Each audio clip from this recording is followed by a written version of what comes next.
Hello everyone, उम्मीद करती हूँ कि आपको मेरी यह कहानी पसंद आ रही होगी।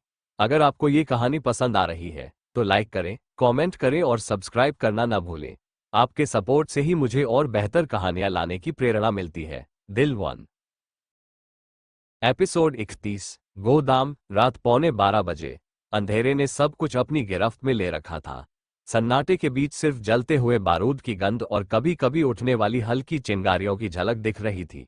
जमीन पर बिखरा खून, आधे जले हुए लकड़ी के टुकड़े और लोहे की जंग लगी सलाखें, ये जगह किसी कब्रिस्तान से कम नहीं लग रही थी। आर्यन वहीं जमीन पर पड़ा था, उसकी सांसें तेज चल रही थी। उसकी सफेद शर्ट जगह जगह खून से लाल हो चुकी थी, लेकिन उसकी आंखों में अब भी वही लड़ने का जुनून था। उसकी उंगलियां धीरे धीरे जमीन पर रगड़ रही थी, मानो किसी मौके की तलाश में हो। उसकी बाजू में एक गहरी चोट थी, जिससे लगातार खून बह रहा था। दर्द उसकी नसों में फैल रहा था, लेकिन उसने खुद को हारने नहीं दिया।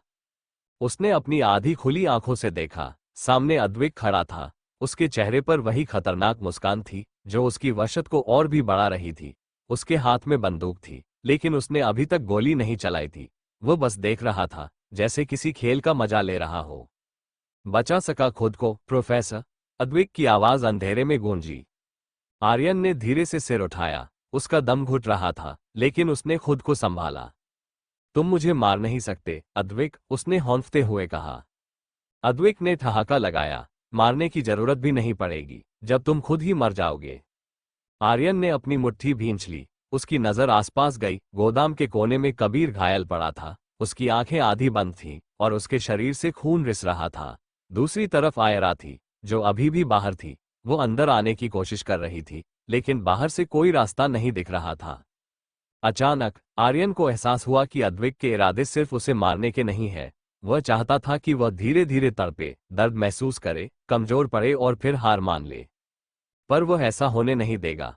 उसने जमीन पर हाथ रखा और धीरे धीरे अपनी हथेली खून में सनी हुई लोहे की सलाख पर रखी। दर्द उसकी नसों में दौड़ गया, लेकिन उसने खुद को रोका नहीं। अद्विक अब भी मुस्कुरा रहा था, लेकिन तभी गनशॉट की आवाज आए। हर कोई ठहर गया। आर्यन ने देखा, अद्विक के चेहरे से उसकी मुस्कान गायब हो गई थी। उसके हाथ में जो बंदूक थी वो अब जमीन पर गिर चुकी थी। और तब अंधेरे में एक परछाई उभरी। कौन था वह? ये खेल अब नया मोड़ लेने वाला था। रात की ठंडी हवा उसके चेहरे से टकराई, लेकिन उसके भीतर जल रही आग की तुलना में वो ठंड कुछ भी नहीं थी। उसके कानों में गूंजती गनशॉट की आवाज अब भी दिमाग पर हथौड़े की तरह वार कर रही थी। नहीं, आर्यन, उसका दिल किसी तूफान की तरह धड़क रहा था। उसने एक पल भी देर नहीं की। झटके से कार का दरवाजा खोला और बाहर निकली। उसकी आंखें गीली थीं, लेकिन उनमें अब डर की जगह कुछ और था, गुस्सा, दर्द और बदला। उसके हाथ तेजी से कमर के होल्स्टर की ओर बढ़े और उसने पिस्तौल निकाल ली। उंगलियां ट्रिगर पर कस गईं और उसकी सांसें अनियमित हो गईं। अगर आज कुछ हुआ तो मैं किसी को नहीं छोड़ूंगी। उसके कदम तेजी से गोदाम की ओर बढ़े। हर कदम के साथ उसका इरादा और मजबूत होता गया। रात के सन्नाटे में उसके जूतों की आवाज किसी खतरनाक चेतावनी की तरह गूंज रही थी। अंदर से हल्की हल्की आवाजें आ रही थीं, कुछ टूटने की, किसी के गिरने की और घसीटे जाने की। उसने अपनी आंखों के सामने से आंसू पोंछे और अपनी सांसों को काबू में किया। अब कोई कमजोरी नहीं, अब कोई डर नहीं। गोदाम के दरवाजे पर पहुंचते ही उसने खुद को दीवार के साथ सटा लिया।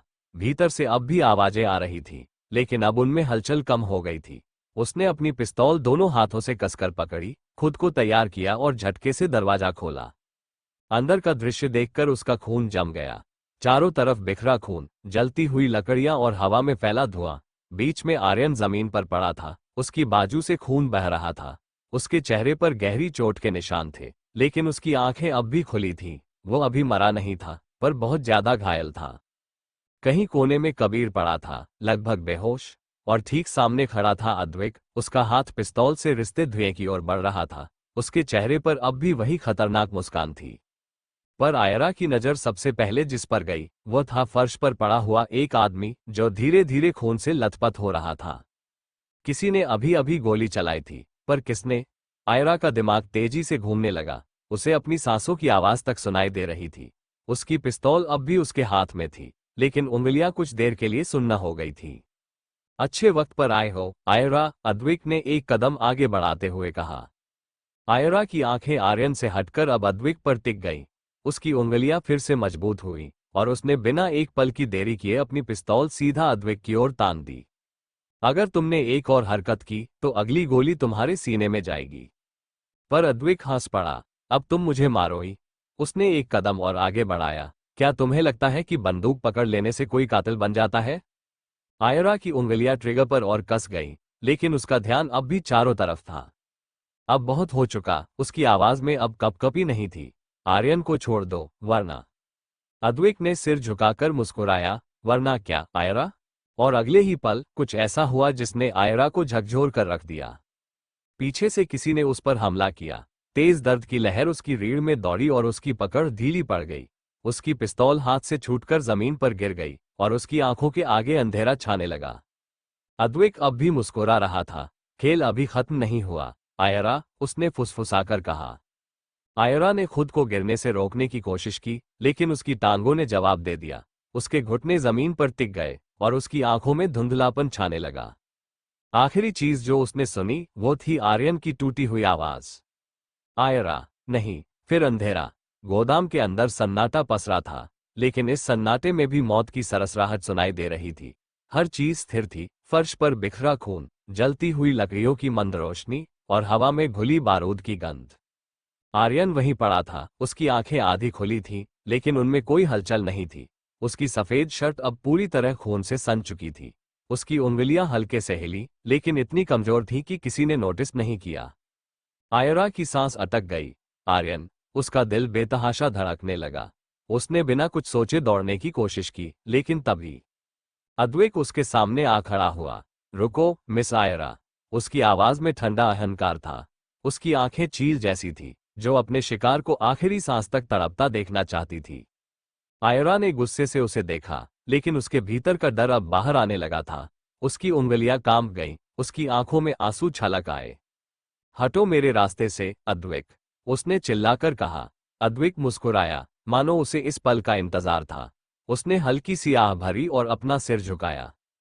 तुम्हारा प्रोफेसर अब इस दुनिया में नहीं रहा। उसका स्वर ठंडा था, लेकिन उसमें छुपी खुशी छिप नहीं सकी। आयरा के पैरों के नीचे से जमीन खिसक गई। नहीं, ये नहीं हो सकता। उसकी आवाज टूटी हुई थी, जैसे उसके भीतर कुछ दरक गया हो। उसने फिर से आर्यन की ओर देखा। उसकी आंखें अब पूरी तरह खुली नहीं थीं, उसका सीना बहुत धीमे ऊपर नीचे हो रहा था। आर्यन, उसके गले से बस यही निकला। अद्विक ने ठहाका लगाया, मानो उसे उसकी तकलीफ से सुकून मिल रहा हो। उसने अपने पीछे खड़े आदमियों की तरफ देखा और इशारा किया। अब खेल खत्म। आदमी आगे बढ़े, बंदूकें तान दी गई। लेकिन तभी आर्यन के शरीर में हलचल हुई, बहुत धीमी मगर स्पष्ट। अद्वैक का चेहरा पलभर के लिए कठोर हो गया। उसकी आंखें सिकुड़ गईं। ये कैसे? आर्यन की उंगलियां हिली, फिर उसकी बाजू थोड़ी उठी। उसकी सांसें पहले से गहरी हुईं, और फिर अचानक उसकी आंखें पूरी तरह खुल गईं। एक झटके में उसने अपनी कोहनी जमीन पर टिका दी और धीरे धीरे अपने शरीर को उठाने लगा। दर्द उसकी नसों में दौड़ रहा था, लेकिन उसकी आंखों में अब दर्द नहीं था, बल्कि कुछ और था। गुस्सा, दृढ़ निश्चय, बदला। आयरा की आंखों में उम्मीद की एक हल्की किरण जागी।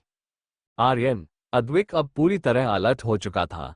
उसने अपनी बंदूक को और कसकर पकड़ा और झटके से आर्यन की ओर इशारा किया। गोलियां खाली कर दो, लेकिन तब तक बहुत देर हो चुकी थी। आर्यन अब पूरी तरह उठ चुका था और उसकी नजर अब सीधी अद्विक पर थी। खेल अभी खत्म नहीं हुआ, अद्विक, उसकी आवाज अब भी कमजोर थी, लेकिन उसमें छुपा खतरा साफ था। अद्विक की उंगलियां ट्रिगर पर कस गईं, लेकिन इससे पहले कि वो कुछ कर पाता, एक और गोली चली। पर यह गोली किसी और ने चलाई थी। गोदाम में फिर से सन्नाटा छा गया। किसी ने नहीं देखा था कि गोली किसने चलाई, पर अगला पल सब कुछ बदलने वाला था। गोदाम में धुएं और गनपाउडर की गंध अब भी घुली हुई थी। हर कोना शांत, मगर मौत की सिहरन से भरा हुआ था। आर्यन के उठने के बाद एक पल के लिए सब कुछ थम गया था, लेकिन अब हवा में एक अजीब सी बेचैनी थी। अद्वैक की आंखें चौड़ी हो गईं। ये कैसे संभव है? उसके चेहरे पर पहली बार संदेह की झलक आई। कुछ पल पहले ही वो खुद को विजेता मान चुका था, लेकिन अब उसकी जीत रेत की तरह उसके हाथों से फिसलती जा रही थी। आर्यन ने धीरे धीरे अपनी आंखें खोली। उनमें अब दर्द नहीं था, बल्कि एक अलग ही चमक थी, विजयी मुस्कान के साथ। तुमने मुझे मरा हुआ समझा, अद्वैक? अद्वैक का चेहरा सख्त हो गया। उसकी उंगलियां पिस्तौल पर कस गईं, लेकिन अंदर ही अंदर कुछ गलत होने का एहसास उसे बेचैन कर रहा था। ये कैसे हुआ? आर्यन के शरीर से खून बह रहा था, वह बेहोश पड़ा था। फिर यह चमत्कार कैसे? ये कैसे हुआ? आर्यन ने हल्के से सिर झुकाया, जैसे किसी राज को उजागर करने का सही वक्त आ गया हो। उसने धीरे से अपनी खून से सनी कमीज उठाई। उसकी सफेद टी शर्ट खून से लथपथ थी, लेकिन तभी खून बहने के बजाय सूखा हुआ सा दिखने लगा। अद्विक ने गौर से देखा और अगले ही पल उसकी आंखें गुस्से से लाल हो गईं।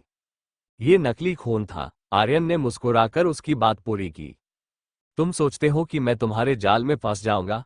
मैं पहले से तैयार था। अद्विक की उंगलियां झंझना गईं। ये कैसे हो सकता था? उसके सारे प्लान्स, उसकी हर चाल कामयाब होती आई थी, लेकिन अब खुद उसके साथ खेल खेला गया था। ये कैसे? अद्विक ने गुस्से से अपने आदमियों की तरफ देखा। तुम सब बेवकूफ हो। क्या तुमने गोली चलाई भी थी या सिर्फ दिखावा कर रहे थे? बंदूकधारी असमंजस में एक दूसरे को देखने लगे। गोली तो चली थी और खून भी बहा था। फिर आर्यन ने धीरे से अपनी जैकेट के अंदर हाथ डाला और वहां से एक पतली परत की जैकेट निकाली जो अब छेदों से भरी थी। बुलेट प्रूफ लेदर, उसने सहजता से कहा। तुमने मेरा खून देखा, अद्विक, लेकिन तुमने यह नहीं सोचा कि शायद मैं इस वार को पहले से भांप चुका था? अद्विक ने अपनी पिस्तौल कसकर पकड़ ली। चालाकी अच्छी थी, आर्यन, लेकिन अभी भी ये खेल खत्म नहीं हुआ। उसने तेजी से ट्रिगर दबाने के लिए हाथ उठाया, लेकिन तभी एक और गोली चलने की आवाज आई। पर इस बार निशाना अद्विक था। गोली उसकी बाजू को चीरती हुई निकल गई और दर्द से वो एक कदम पीछे हटा। उसके पीछे खड़े कुछ आदमियों ने तुरंत अपनी बंदूकें उठा ली, लेकिन इससे पहले कि वे कुछ कर पाते, चारों ओर से शोर मचने लगा। दरवाजे पर पुलिस की गाड़ियां आकर रुकी। लाल और नीली बत्तियां पूरे गोदाम में चमक उठी और अगले ही पल पुलिस के सिपाही बंदूकें ताने हुए अंदर घुसे। अद्विक ने अपनी घायल बाजू को पकड़ लिया और आर्यन को घूरते हुए कहा, तुमने पुलिस को बुला लिया? आर्यन ने हल्की मुस्कान के साथ सिर झुका दिया। खेल के पहले ही कदम पर चाल चली थी। अद्विक, तुमने सोचा कि तुम शिकार हो, लेकिन असल में शिकारी मैं था। अद्विक की आंखों में अब गुस्सा नहीं, बल्कि हार की चमक थी। उसने चारों ओर देखा। उसके आदमियों ने हथियार फेंक दिए थे।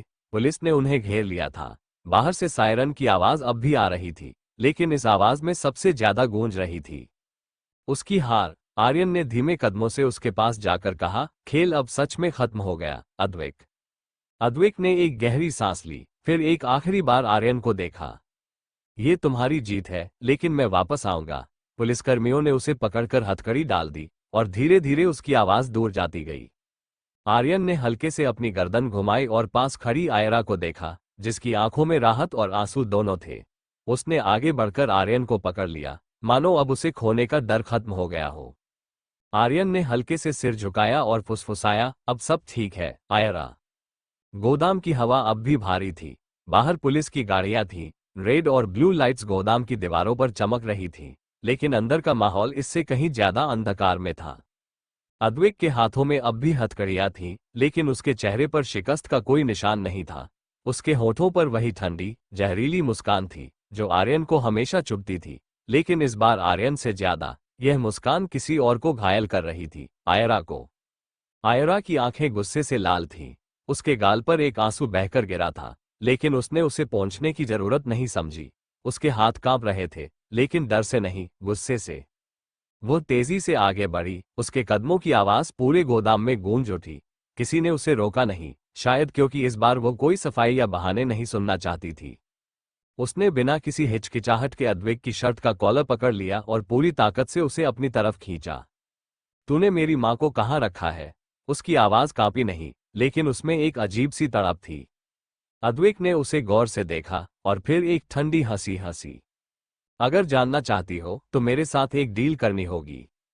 उसकी आंखों में वही घिनौनी चमक थी जो ये साबित कर रही थी कि उसने अभी भी हार नहीं मानी। वो अब भी खेल खेलना चाहता था। आर्यन, जो अब तक चुप खड़ा था, एक झटके से आगे आया और अद्विक को पीछे धकेल दिया। कोई डील नहीं होगी, अद्विक। अद्विक हल्के से लड़खड़ाया, लेकिन उसने खुद को संभाल लिया। उसने आर्यन की आंखों में देखा और फिर हल्की मुस्कान के साथ वापस आयरा की तरफ देखा। अगर तुमने मेरी बात नहीं मानी तो तुम्हारी मां हमेशा के लिए गायब हो जाएगी। उसके शब्द किसी जहर की तरह थे जो धीरे धीरे नसों में उतरते जा रहे थे। आयरा के चेहरे का रंग उड़ गया। उसकी पकड़ ढीली पड़ गई। नहीं। उसकी आवाज कांप गई। एक सेकंड के लिए वो वहीं खड़ी रह गई, जैसे उसके पैरों के नीचे से जमीन खिसक गई हो। उसने पलटकर आर्यन को देखा, जो अब भी गुस्से में खड़ा था। आर्यन ने उसकी आंखों में झांका और वहीं उसे वह डर दिखा जो शायद पहली बार उसने देखा था। आयरा कभी किसी से नहीं डरती थी, लेकिन आज वो डरी थी। तुम झूठ बोल रहे हो, अद्विक, आर्यन ने धीरे से कहा, लेकिन उसकी आवाज में अब भी वही धार थी। पुलिस तुम्हें ले जा रही है, तुम्हारा खेल खत्म हो चुका है, तुम अब कुछ नहीं कर सकते। अद्विक ने सिर झुकाकर हल्की हंसी हंसी। मैं कुछ नहीं कर सकता। उसने सिर उठाकर सीधा आयरा की आंखों में देखा। आयरा, तुम्हें क्या लगता है, मैं पुलिस की पकड़ में हूं तो मेरी प्लानिंग रुक जाएगी? उसने आगे झुककर फुसफुसाते हुए कहा, मैंने पहले ही अपने सारे पत्ते खेल दिए हैं। अगर मैंने अगले 24 घंटे में फोन नहीं किया तो तुम्हारी मां हमेशा के लिए इस दुनिया से गायब हो जाएगी। आयरा का दिल जोर से धड़का। तू झूठ बोल रहा है? क्या सच में? अद्विक ने एक नकली मासूमियत से सिर झुकाया। अगर यकीन नहीं होता तो मेरे एक आदमी को फोन करके खुद पूछ लो। आर्यन ने अपना जबड़ा भींच लिया। वह जानता था कि अद्विक एक साइकोपैथ है, लेकिन उसने कभी नहीं सोचा था कि वह इतनी दूर तक जा सकता है। आयरा की आंखों में अब आंसू थे, लेकिन वे बेबसी के नहीं थे, वे गुस्से और घृणा के आंसू थे। अगर मेरी मां को कुछ भी हुआ, अद्विक मुस्कुराया, तो क्या करोगी? आयरा एक पल को चुप रही, फिर उसकी आंखों में वही ठंडापन आ गया जो कभी अद्विक की आंखों में हुआ करता था। अगर मेरी मां को कुछ भी हुआ, उसने धीरे धीरे कहा, तो मैं तुझे अपनी जान से भी ज्यादा दर्द दूंगी। अद्विक पहली बार कुछ पल के लिए शांत हो गया। उसे इस लड़की की आंखों में कुछ अलग दिखा, एक जुनून, एक पागलपन, एक आग। ये खेल अब एक अलग दिशा में जा चुका था। स्टेज की चमकदार लाइट्स, हजारों लोगों की चीखती हुई आवाजें, चारों तरफ सिर्फ एक ही नाम, आर्यन। फ्लैशबैक में आर्यन का अतीत खुलने लगा। वह वक्त जब वह सिर्फ एक नाम नहीं, बल्कि एक एहसास था। सुपरस्टार आर्यन। हर तरफ पोस्टर्स थे, बड़े बड़े होर्डिंग्स जिन पर उसकी तस्वीरें चमक रही थी। दुनिया उसे चाहती थी, लोग उसे पूछते थे, और हर फिल्म निर्माता उसे अपनी फिल्म में लेना चाहता था। वो बॉलीवुड का सबसे बड़ा सितारा था। वो मुस्कुरा रहा था, कैमरों की फ्लैशलाइट्स उसकी आंखों में चमक पैदा कर रही थी। रेड कारपेट पर जब वह चलता था तो फैंस पागल हो जाते थे। लड़कियां उसे छूने के लिए दौड़ती थीं, लोग उसकी एक झलक पाने के लिए दीवाने हो जाते थे। लेकिन इस चकाचौंध के पीछे भी एक साया था। अद्विक, तू कितना भी बड़ा स्टार बन जाए, पर असली बाजीगर मैं हूं, आर्यन। वो दिन जब सब कुछ बिखर गया था। 3 साल पहले मुंबई का सबसे बड़ा अवार्ड फंक्शन था। आर्यन बेस्ट एक्टर अवार्ड जीतने वाला था और पूरे देश को इसका अंदाजा था। लेकिन उसी रात कुछ ऐसा हुआ जिसने उसकी जिंदगी हमेशा के लिए बदल दी। अद्विक वहां मौजूद था। वह हमेशा की तरह मुस्कुरा रहा था, एक ऐसी मुस्कान जिसमें जहर घुला था। आर्यन अपनी वैनिटी वैन में था जब उसके फोन पर एक मैसेज आया। अगर तू यह अवार्ड जीत गया तो कल तेरा करियर खत्म हो जाएगा। आर्यन हंस दिया था। डराने की कोशिश मत कर, अद्विक, तेरा गेम अब खत्म है। लेकिन अगले ही पल दरवाजा खुला और 2 नकाबपोश अंदर घुसे। एक झटके में उसके चेहरे पर कपड़ा डाल दिया गया, और फिर अंधेरा। जब उसकी आंखें खुली तो वह किसी अंधेरे कमरे में था। उसके हाथ पैर बंधे हुए थे। अद्विक, ये सब क्या है? अद्विक सामने आया। उसकी आंखों में ठंडा सन्नाटा था। तेरी दुनिया अब खत्म होने वाली है, सुपरस्टार आर्यन। इसके बाद जो हुआ वो ऐसा था जिसे आर्यन कभी भूल नहीं सकता। एक वीडियो शूट किया गया, उसके खिलाफ एक साजिश रची गई, एक ऐसा स्कैंडल बनाया गया जिसने एक ही रात में आर्यन का करियर तबाह कर दिया। आर्यन एक गुनहगार है, सुपरस्टार का असली चेहरा बेनकाब। बॉलीवुड का काला सच सामने आया। अखबारों में यही सुर्खियां थी। वो जो लाखों लोगों की धड़कन था, एक ही रात में विलेन बन गया। उसे फिल्मों से निकाला जाने लगा। प्रोड्यूसर्स ने उसके नाम से दूरी बना ली। उसके चाहने वाले उसे गालियां देने लगे। सब कुछ खत्म हो गया था, और यह सब अद्विक ने किया था। अद्विक ने मेरी जिंदगी बर्बाद की थी। आर्यन ने गहरी सांस ली और फ्लैशबैक खत्म हो गया। अब वो फिर से अपनी पुरानी दुनिया में नहीं था। वो फिर से वही सुपरस्टार आर्यन नहीं था। अब वो एक नया इंसान था। अब वो सिर्फ एक ही चीज के लिए जी रहा था, बदला। गोदाम के बाहर ठंडी हवा चल रही थी। दूर कहीं रात के सन्नाटे में कुत्तों के भौंकने की आवाज आ रही थी। सड़क के किनारे एक टूटी हुई स्ट्रीट लाइट झपक रही थी। उसकी पीली रोशनी जमीन पर गिर रही थी। हर चीज जैसे एक अनजानी बेचैनी से भरी हुई थी। आर्यन की सांसें तेज चल रही थीं। उसके हाथों में अब भी खून के निशान थे, चाहे वो नकली था, लेकिन ये लड़ाई असली थी। उसने आयरा की तरफ देखा, जो अब भी अंदर की हलचल से बाहर नहीं आई थी। उसकी आंखों में आंसू थे, लेकिन अब डर नहीं था, अब सिर्फ गुस्सा था। आर्यन ने धीरे से उसका हाथ पकड़ा। उसकी पकड़ मजबूत थी, जैसे कहना चाह रहा हो, अब सब कुछ खत्म होने वाला है। अब मैं इसे खत्म करूंगा, हमेशा के लिए। आर्यन की आवाज में ऐसा ठहराव था जिसे कोई तोड़ नहीं सकता था। अद्वैक अब भी अंदर खड़ा था। उसकी नजरों में खेल खत्म होने की खुशी नहीं, बल्कि खेल आगे बढ़ाने की जिज्ञासा थी। उसने एक गहरी सांस ली और फिर वही खतरनाक मुस्कान लाया। देखते हैं, प्रोफेसर। आर्यन की आंखें गहरी हो गईं। अद्वैक ने हमेशा उसे प्रोफेसर कहकर चिढ़ाया था, जैसे उसकी पुरानी पहचान को रगड़ता हो, उसे याद दिलाता हो कि वह अब सुपरस्टार नहीं रहा। लेकिन अब यह नाम ही उसका सबसे बड़ा हथियार बनने वाला था। आयरा ने पीछे कदम नहीं लिया। उसने खुद को संभाला और अपनी आवाज में वही गुस्सा समेट लिया जो उसके अंदर जल रहा था। अब हम तुम्हारा खेल खत्म करेंगे, अद्वैक। अद्वैक ने एक पल को सिर झुकाया, जैसे उसकी बात सुनकर सोच रहा हो। फिर उसने एक कदम आगे बढ़ाया और धीमी आवाज में कहा, खेल तभी खत्म होता है जब मैं कहूं। आर्यन ने कोई जवाब नहीं दिया। उसके अंदर अब नफरत की चिंगारी नहीं, बल्कि पूरे जंगल की आग जल रही थी। यह अब खेल नहीं था, यह अब जंग थी। एपिसोड 32। चारों तरफ चमकती लाइट्स, तेज म्यूजिक, हाथों में शैंपेन लिए सेलिब्रिटीज, और स्टेज के बीचों बीच खड़ा वो आर्यन मल्होत्रा। सफेद ब्लेजर, परफेक्ट हेयरस्टाइल और आंखों में वही आत्मविश्वास जिसने उसे रातों रात सुपरस्टार बना दिया था। और इस साल का बेस्ट एक्टर अवार्ड जाता है। घड़ी की सुइयां जैसे ठहर गई थी। आर्यन मल्होत्रा। चारों तरफ तालियों की गड़गड़ाहट गूंज उठी। भीड़ में मौजूद फैंस खुशी से चिल्लाने लगे। आर्यन ने हल्की मुस्कान के साथ कदम बढ़ाया। उसके हर मूवमेंट में एक अजीब सा करिश्मा था। अवार्ड हाथ में लेते ही कैमरों की फ्लैश एक साथ चमकी। आर्यन, आप इस इंडस्ट्री में तूफान की तरह आए और सुपरस्टार बन गए। ये सब कैसे हुआ? रिपोर्टर ने माइक उसकी तरफ बढ़ाया। आर्यन ने मुस्कुराते हुए माइक थामा, लेकिन तभी उसकी नजर भीड़ में एक शख्स पर पड़ी। अद्वैक राठौर, चमचमाते सूट में खड़ा, लेकिन आंखों में स्याही जैसा अंधेरा। अद्वैक, जो उस समय सिर्फ एक प्रोड्यूसर था, उसे ऐसे देख रहा था जैसे किसी खतरनाक शिकारी ने अपने शिकार को देख लिया हो। आर्यन की मुस्कान हल्की पड़ गई, लेकिन उसने खुद को संभाला। हर जीत के पीछे एक कहानी होती है, मेरी भी है, उसने हल्के से जवाब दिया, लेकिन सही समय पर बताएंगे। इतना कहकर उसने नजरें हटाई, लेकिन अद्वैक की ठंडी मुस्कान उसके दिमाग में अटक गई। उस भीड़ में एक कोने में खड़ा शख्स धीरे से फोन पर फुसफुसाया, खेल अब शुरू होगा। और उसी पल एक अनजानी साजिश ने जन्म लिया। हॉल में कैमरों की फ्लैश लगातार चमक रही थी। न्यूज चैनलों के माइक्रोफोन टेबल पर रखे थे, और सामने बैठा था वो शख्स जिसे पूरी फिल्म इंडस्ट्री अपना स्टार ऑफ द डिकेड मानती थी, आर्यन मल्होत्रा। लेकिन आज उसकी आंखों में न कोई चमक थी, न ही वही पुरानी सुपरस्टार वाली धसक। सर, क्या ये सच है कि आप इंडस्ट्री छोड़ रहे हैं? आपका करियर पीक पर था, फिर अचानक ये फैसला क्यों? कोई खास वजह? रिपोर्टर्स सवालों की बौछार कर रहे थे, लेकिन आर्यन शांत बैठा था।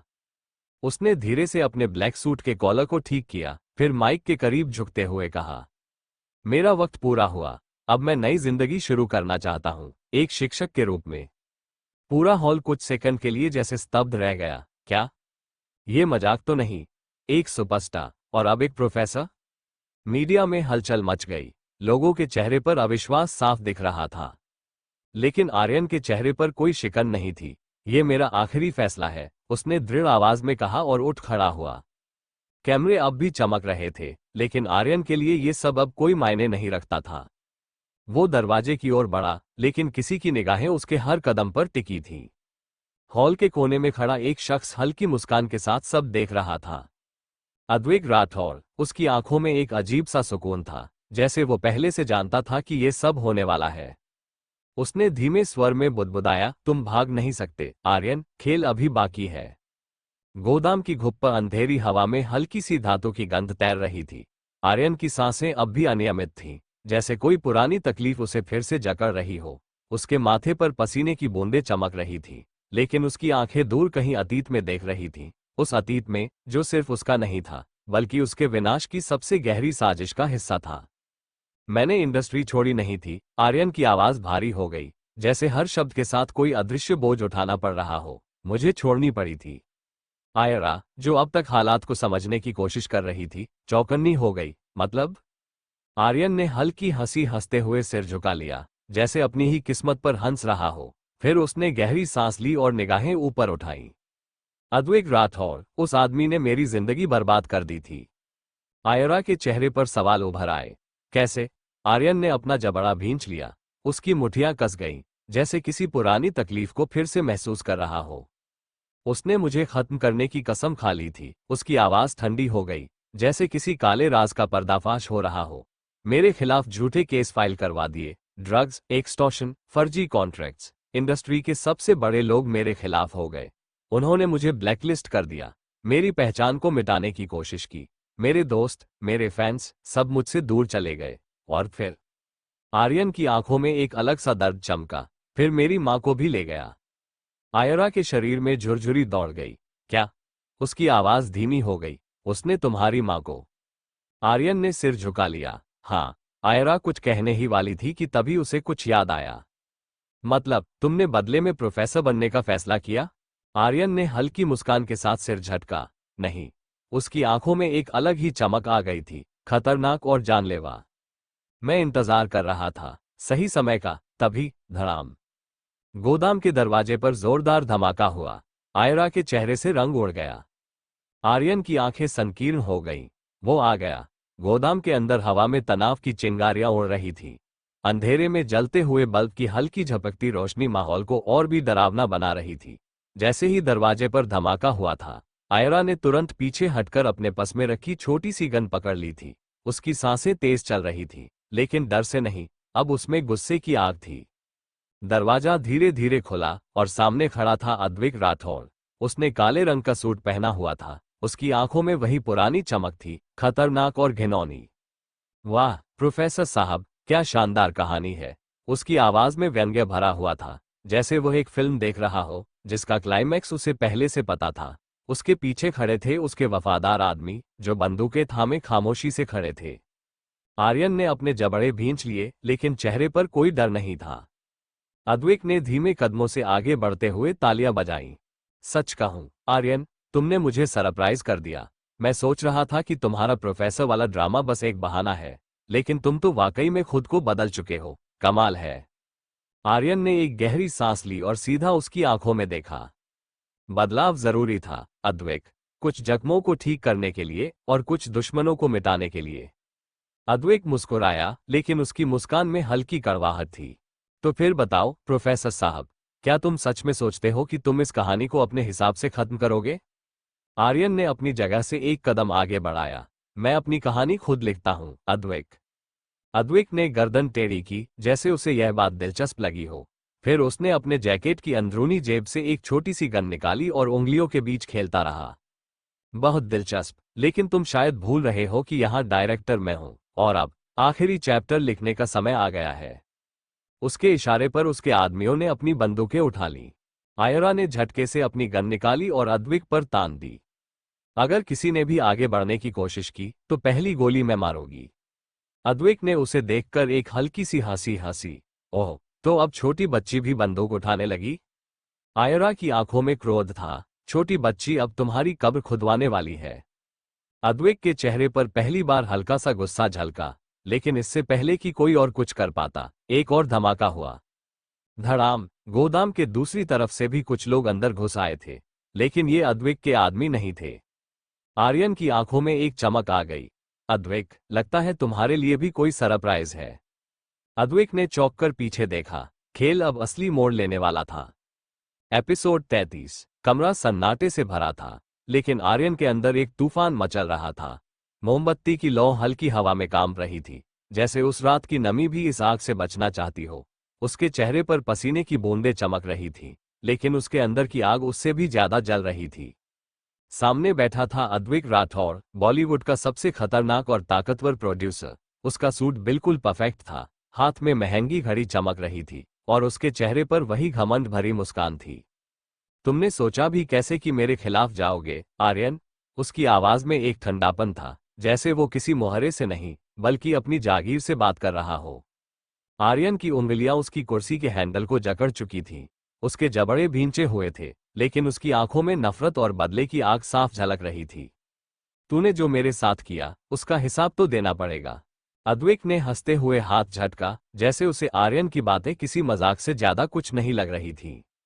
तेरी ये ईमानदारी तुझे कहीं का नहीं छोड़ेगी। तू सिर्फ मेरी एक चाल का शिकार है। तेरा करियर, तेरी इज्जत, सब खत्म। उसने मेज पर पड़ी एक फाइल उठाई और बड़े नाटकीय अंदाज में उसे आर्यन की तरफ उछाल दिया। आर्यन ने फाइल खोली। अंदर के पन्ने उसकी आंखों के सामने धुंधले होने लगे।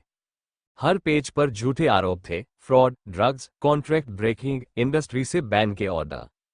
ये सब एक सोची समझी चाल थी। आर्यन का दिल एक पल के लिए धड़कना भूल गया। अब तू इंडस्ट्री में एक कदम भी नहीं रख सकता। अद्वैक की आवाज में ठंडापन था, लेकिन उसकी आंखों में जलन थी। शायद उसे ये यकीन दिलाने की जरूरत थी कि उसने आर्यन को पूरी तरह हरा दिया है। लेकिन अद्वैक ने एक गलती कर दी थी। वो ये भूल गया था कि आर्यन सिर्फ एक्टर नहीं था। आर्यन ने धीरे धीरे अपनी आंखें उठाईं। अब उसमें गुस्सा नहीं था, बस एक अजीब सी शांति थी। तू ये भूल गया कि मैं सिर्फ एक्टर नहीं हूं, बल्कि एक फाइटर भी हूं। अद्वैक के चेहरे से मुस्कान गायब हो गई। वो इस नजर को पहचानता था। यही वो नजर थी जिसने आर्यन मल्होत्रा को सुपरस्टार बनाया था। यही वो नजर थी जो अब उसे मिटाने के लिए तैयार थी। रात के अंधेरे में मुंबई का एक आलीशान बंगला। भीतर सन्नाटा पसरा था, लेकिन बाहर मीडिया का शोर गूंज रहा था। कैमरों की फ्लैश लाइट्स, रिपोर्टरों के चिल्लाने की आवाजें और गेट पर खड़ी भीड़, सब कुछ इस बात का सबूत था कि एक सुपरस्टार का पतन हो चुका था। सुपरस्टार आर्यन मल्होत्रा पर धोखाधड़ी और ड्रग्स का आरोप। क्या इंडस्ट्री का चमकता सितारा अब जेल जाएगा? हर न्यूज चैनल पर बस यही सुर्खियां थीं। सोशल मीडिया पर मीम्स बन रहे थे। फैंस का गुस्सा भड़क रहा था, और बॉलीवुड के लोग जो कभी उसे अपनी फिल्मों के लिए साइन करने के लिए पीछे भागते थे, अब उस पर सवाल उठा रहे थे। आर्यन मल्होत्रा, जिसका नाम कभी सफलता का प्रतीक था, आज बदनामियों के साए में घिर चुका था। बंगले के अंदर आर्यन अपने कमरे में बैठा था। उसके चारों ओर उसकी पुरानी यादें बिखरी हुई थीं। वो अवार्ड्स जो उसने मेहनत से जीते थे, वो फिल्मी पोस्टर्स जिनमें उसका चेहरा चमकता था, और वो तस्वीरें जहां वह अपने चाहने वालों के साथ खुश दिखता था। पर आज सब बेकार लग रहा था। तभी उसका फोन बजा। स्क्रीन पर नाम चमका, आयरा की मां। आर्यन ने झिझकते हुए फोन उठाया। हेलो। फोन के दूसरी तरफ से एक घबराई हुई आवाज आई। आर्यन, तुम्हें सब कुछ छोड़ना होगा। ये लोग तुम्हें मार डालेंगे। आर्यन का दिल जोर से धड़का। क्या? नहीं, मैं निर्दोष हूं। ये दुनिया बेगुनाहों की नहीं है। आर्यन, अगर जिंदा रहना है तो गायब हो जाओ। आर्यन की आंखों में गुस्सा उतर आया। नहीं, मैं भागने वालों में से नहीं हूं। मैं सच साबित करूंगा। लेकिन फोन के दूसरी तरफ से बस एक ही बात कही गई। अगर तुमने मेरी बात नहीं मानी, तो तुम नहीं रहोगे। फोन कट गया। आर्यन ने एक गहरी सांस ली। उसकी नजर अपने अवार्ड्स पर गई। उसके दिल में सवाल उठा, क्या ये नाम, ये शोहरत, ये पहचान, सब झूठा था? क्या सच में उसकी जिंदगी बस एक खेल थी, जिसे अद्वैक जैसे लोग अपनी मर्जी से खत्म कर सकते थे? उसकी मुठियां भींच गईं। अगर यही किस्मत का फैसला है, तो ठीक है। वो उठा, एक बैग में कुछ जरूरी चीजें डाली, और आखिरी बार अपने घर को देखा। वो घर जिसने उसे कभी आसमान की ऊंचाइयों तक पहुंचाया था, अब वही घर उसकी जिंदगी के सबसे काले दौर की याद दिला रहा था। रात के अंधेरे में आर्यन मल्होत्रा गायब हो गया। उसके करियर की आखिरी रात थी। भोर की हल्की रोशनी में एक अनजान शहर का इलाका, संकीर्ण गलियों से घिरा एक शांत मोहल्ला, जहां जिंदगी धीमी रफ्तार से चलती थी। ऊंची ऊंची इमारतों और चमकती लाइट्स की दुनिया से कोसों दूर, ये जगह सादगी और गुमनामी की मिसाल थी। इसी गुमनामी में अब रहता था आर्यन मल्होत्रा, लेकिन अब वो सुपरस्टार आर्यन नहीं था। अब वह प्रोफेसर आर्यन मल्होत्रा बन चुका था। छोटे से घर में एक नई पहचान। एक साधारण सा किराए का घर। दीवारों पर कोई फिल्मी पोस्टर नहीं, कोई अवार्ड नहीं, कोई चमक नहीं। बस किताबों की अलमारियां, एक लैपटॉप और एक पुराना वुडन टेबल। आर्यन सुबह की चाय लिए खिड़की से बाहर देख रहा था। 3 साल हो गए थे। 3 साल से वो एक नई जिंदगी जी रहा था। वो शख्स जिसकी तस्वीरें कभी हर मैगजीन के कवर पर हुआ करती थी, आज उसे कोई नहीं पहचानता था। कोई सर, कोई मास्टर जी, तो कोई बस प्रोफेसर साहब कहकर बुलाता था। और यही उसकी नई पहचान थी। अंदर जलता ज्वालामुखी, लेकिन आर्यन के अंदर जो आग थी, वो बुझी नहीं थी। उसके हाथों में एक पुरानी न्यूज कटिंग थी जिसमें उसकी खुद की बदनामी की खबरें थीं। धोखेबाज आर्यन मल्होत्रा, एक सुपरस्टार का सबसे बुरा अंत। उसकी उंगलियां उस कागज को भींचने लगी। अद्वैक, तूने जो किया उसके लिए तुझे कीमत चुकानी पड़ेगी। 3 साल तक उसने खुद को छुपाया, खुद को शांत किया, लेकिन अंदर कहीं ना कहीं एक तूफान पल रहा था। मैं वापस आऊंगा, लेकिन सही वक्त पर, और उस दिन सिर्फ एक ही खेल होगा। बदला, भुप्पा अंधेरा, पुराना जर्जर गोदाम, टूटी फूटी दीवारें, छत से टपकती पानी की बूंदें और फर्श पर बिखरी धूल। कोने में जंग लगे लोहे के ड्रम और टूटी फूटी लकड़ियों का ढेर पड़ा था। सन्नाटा, बस हल्की हल्की सांसों की आवाज गूंज रही थी। आर्यन और आयरा दोनों सांसें थामे खड़े थे। तुमने सब कुछ खो दिया, फिर भी तुम जिंदा हो। आयरा की आवाज में हैरानी थी। आर्यन हल्का सा मुस्कुराया। उसकी आंखों में अजीब सी चमक थी, एक ऐसी चमक जो या तो जीत की होती है या तबाही की। अभी खेल खत्म नहीं हुआ, आयरा। उसका लहजा ठंडा था, मगर आंखों में ज्वाला थी। अब मेरी बारी है। तभी दरवाजे पर हलचल हुई। एक परछाई अंदर आए। गूंजती हुई तालियां, वाह वाह प्रोफेसर साहब, क्या शानदार डायलॉग मारा है। अद्वैक, वो अब गोदाम के अंदर खड़ा था। सफेद शर्ट, ब्लैक जैकेट, चेहरे पर वही घमंडी मुस्कान। पीछे उसके लोग हाथों में बंदूकें लिए हुए। अब तुम्हारी सजा पूरी होगी, आर्यन। आयरा ने घबराकर आर्यन की तरफ देखा। आर्यन ने कोई प्रतिक्रिया नहीं दी। जो तूने मुझसे छीना, अद्वैक, उसकी भरपाई तुझे करनी ही पड़ेगी। अद्वैक हंसा, तो तू सोचता है कि तू मुझसे बदला ले सकता है, अकेले? आर्यन की मुस्कान गहरी हो गई। कौन कहता है कि मैं अकेला हूं? तभी गोदाम के दूसरी तरफ की खिड़की जोर से टूटी और खेल बदल गया। एपिसोड 34। चारों तरफ सन्नाटा था। एक पुरानी हवेली जहां वक्त ठहर सा गया था। दीवारों पर जमी धूल और मकड़ियों के जाले इस जगह की वीरानी को और गहरा बना रहे थे। तेज हवा में खिड़कियों की लकड़ियां चरमराने लगी। घड़ी की सुइयां धीरे धीरे रात के तीसरे पहर की ओर बढ़ रही थीं। कमरे के अंदर एक टेबल लैंप की मध्यम रोशनी जल रही थी। सावित्री देवी कुर्सी पर बैठी थी। उनकी आंखें अंधेरे में कहीं खोई हुई थीं। चेहरे पर गहरी चिंता की लकीरें थीं। उनके सामने एक पुराना बक्सा खुला पड़ा था, जिसमें कुछ कागज, तस्वीरें और एक पुरानी घड़ी रखी थी। उन्होंने बक्से में रखी तस्वीर को धीरे से उठाया। आर्यन की तस्वीर। आंखों में अजीब सा दर्द तैर गया। इतने सालों तक ये राज दबा कर रखा, लेकिन अब वक्त आ गया है। सावित्री ने गहरी सांस ली और तस्वीर को वापस बक्से में रखने लगी। तभी दरवाजा जोर से खुला। हवा का एक झोंका कमरे में घुसा और टेबल लैंप की लौ कांप उठी। बहुत दिन हो गए तुमसे मिले हुए, सावित्री जी। एक जानी पहचानी आवाज ने हवेली के सन्नाटे को चीर दिया। अद्वैक राठौर, वो दरवाजे पर खड़ा था। चेहरे पर वही घमंडी मुस्कान, आंखों में वही पुरानी शैतानी चमक। सफेद शर्ट की बाजुएं ऊपर तक मुड़ी हुई थीं और हाथ में एक पुरानी तस्वीर थी। तुम यहां क्यों आए हो? सावित्री की आवाज में हल्की घबराहट थी, लेकिन उन्होंने खुद को संयत रखा। अद्वैक धीरे धीरे उनकी तरफ बढ़ा। उसकी चाल में एक अजीब सी शांति थी, शांत तूफान की तरह। उसने तस्वीर को सावित्री के सामने रख दिया। भूल गई कि तुम सिर्फ आयरा की मां नहीं, बल्कि मेरे इस खेल का सबसे बड़ा मोहरा भी हो? सावित्री के हाथ कांपने लगे। उन्होंने तस्वीर को देखा, आर्यन और एक रहस्यमयी आदमी की तस्वीर। उनकी आंखें फैल गईं। ये कहां से मिला तुम्हें? अद्वैक की मुस्कान गहरी हो गई। जिस सच को तुम सालों से छुपा रही हो, अब वो दुनिया के सामने आएगा। सावित्री के चेहरे का रंग उड़ चुका था। हाथ में पकड़ी तस्वीर जैसे और भारी लगने लगी। कमरे की हवा में अब सिर्फ एक सवाल तैर रहा था, आखिर ये रहस्य क्या था? चारों तरफ सन्नाटा था। सूरज निकलने से पहले की हल्की ठंडक हवा में तैर रही थी। प्रोफेसर आर्यन मल्होत्रा का अपार्टमेंट किताबों, फाइलों और नोट से भरा हुआ था। दीवार पर घड़ी की सुइयां धीरे धीरे सुबह के 5 बजा रही थी, लेकिन आर्यन की आंखों में नींद का नामोनिशान नहीं था।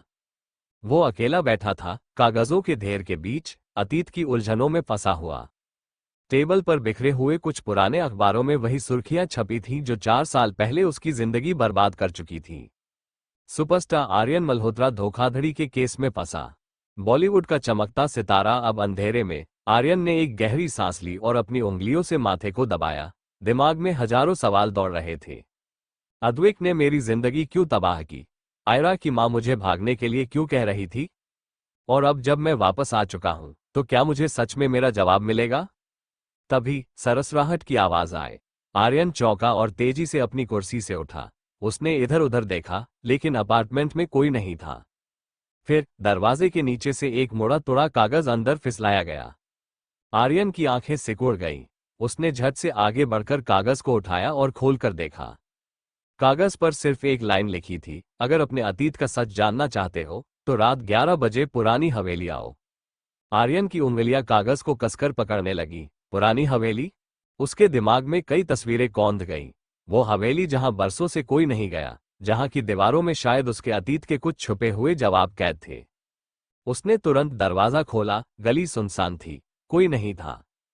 आखिर कौन है जो मुझे मेरे ही अतीत के बारे में बताना चाहता है? उसका दिल कह रहा था कि ये कोई जाल भी हो सकता है, लेकिन सच जानने की बेचैनी अब उससे रुकी नहीं जा रही थी। उसकी आंखों में अब वही पुरानी आग जल उठी थी। इस बार सिर्फ जवाब चाहिए थे, किसी भी कीमत पर। बेसमेंट की ठंडी हवा में एक अजीब सा सन्नाटा पसरा था। चारों तरफ हल्की हल्की नीली रोशनी थी और बीचों बीच एक बड़ी स्क्रीन लगी थी, जिस पर 2 रेड डॉट्स लगातार चमक रहे थे। आर्यन और आयरा की लाइव लोकेशन। अद्वैक राठौड़ आराम से अपने चमड़े के सोफे पर बैठा था, हाथ में एक महंगा सिगार पकड़े हुए। उसके चेहरे पर वही शातिर मुस्कान थी जो हर किसी की बर्बादी का ऐलान करती थी। उसके चारों तरफ उसके सबसे भरोसेमंद लोग खड़े थे, हर किसी के चेहरे पर गंभीरता और चालाकी का अजीब सा मेल था। अद्वैक ने धीरे से सिगार का धुआं हवा में छोड़ा और स्क्रीन की तरफ देखा। आखिर तुम खुद मेरे जाल में आ ही गए, आर्यन। वो उठा और अपने सबसे खास आदमी रघु की तरफ मुड़ा। पुरानी हवेली में सब तैयार है ना? रघु ने सिर झुकाकर जवाब दिया। हाँ सर, हर एंट्री पॉइंट पर हमारे आदमी तैनात है। आर्यन और आयरा बचकर नहीं जा सकते। अद्वैक की आंखें हल्की सिकुड़ गईं। बहुत बढ़िया, अब वक्त आ गया है कि आर्यन मल्होत्रा को उसकी औकात दिखाई जाए। उसने एक रिमोट उठाया और स्क्रीन पर जूम किया। आर्यन की लोकेशन साफ दिख रही थी, वो पुरानी हवेली की तरफ बढ़ रहा था। बस अब आखिरी चाल चलनी बाकी है। अद्वैक ने एक नज़र आयरा की लोकेशन पर भी डाली। वो भी धीरे धीरे हवेली की तरफ बढ़ रही थी, शायद इस बात से अनजान कि उसकी जिंदगी का सबसे खतरनाक मोड़ आने वाला था। अद्वैक ने एक ठंडी हंसी हंसते हुए धीरे से फुसफुसाया। अब खेल सिर्फ मेरा होगा। हवेली के अंदर घना अंधेरा था। हर तरफ जाले लटके हुए थे, फर्श पर पड़ी लकड़ियां चरमरा रही थीं और पुरानी दीवारों से प्लास्टर झरझर गिर रहा था। हवा में नमी और सड़ांत की अजीब सी मिलावट थी, जो इस जगह को और भी डरावना बना रही थी। आर्यन ने धीरे धीरे दरवाजे को धक्का दिया। खर। दरवाजे की चरमराहट ने सन्नाटे को तोड़ दिया। अंदर कदम रखते ही उसकी रीढ़ में एक अजीब सा सिहरन दौड़ गई। यहां कोई तो है। वो सावधानी से आगे बढ़ा। उसके कदमों के नीचे सूखी पत्तियां और कांच के टुकड़े चरमराने लगे। हवेली के अंदर अंधेरे के सिवा कुछ नहीं था, बस दूर एक पुराना झूमर हवा में झूल रहा था, मानो किसी अनदेखी ताकत से हिलाया जा रहा हो। अचानक धप, कोई चीज पीछे गिरी। आर्यन ने तुरंत पलटकर देखा, लेकिन वहां सिर्फ एक टूटा हुआ टेबल पड़ा था। कोई है यहाँ? उसकी आवाज हवेली की पुरानी दीवारों से टकराकर गूंज उठी। और तभी तुम्हें सच का सामना करने के लिए तैयार हो जाना चाहिए, आर्यन। आर्यन के शरीर में बिजली सी दौड़ गई। वो झटके से मुड़ा। सामने हल्की रोशनी में एक परछाई दिख रही थी। लंबे बाल, साड़ी में लिपटा शरीर और ठंडी आंखें। सावित्री जी। आर्यन का दिल जोर से धड़क उठा। आयरा की मां? सावित्री ने धीरे से आगे कदम बढ़ाया। उनकी आंखों में न जाने क्या था, दर्द, डर या कोई ऐसा राज जो सब कुछ बदल सकता था। आर्यन ने गहरी सांस ली। आप यहां क्या कर रही हैं? सावित्री ने बिना पलक झपकाए उसे देखा और धीरे से फुसफुसाई। जो सच तुम इतने सालों से ढूंढ रहे हो, वो यही है, आर्यन। एपिसोड 35। हवेली के अंदर की हवा अचानक और भारी लगने लगी थी। आर्यन की आंखें सावित्री देवी पर टिकी थीं, लेकिन उनका चेहरा कुछ छुपाने की कोशिश कर रहा था। उनके माथे पर पसीने की हल्की बूंदें चमक रही थीं और उनके होंठ बेजान से हिले। आर्यन, जो तुम सोच रहे हो वो पूरी सच्चाई नहीं है। आर्यन ने एक पल के लिए सांस खींची। दिमाग में सवालों का बवंडर उठ चुका था। फिर सच क्या है? उसकी आवाज सख्त थी, लेकिन अंदर कहीं एक डर था कि शायद जवाब वो नहीं होगा जो वो सुनना चाहता था। इसी बीच अचानक हवेली के पीछे अंधेरे से एक परछाई निकली। बहुत सही वक्त पर आए हो, प्रोफेसर साहब। वही आवाज, वही खतरनाक अंदाज। अद्वैक।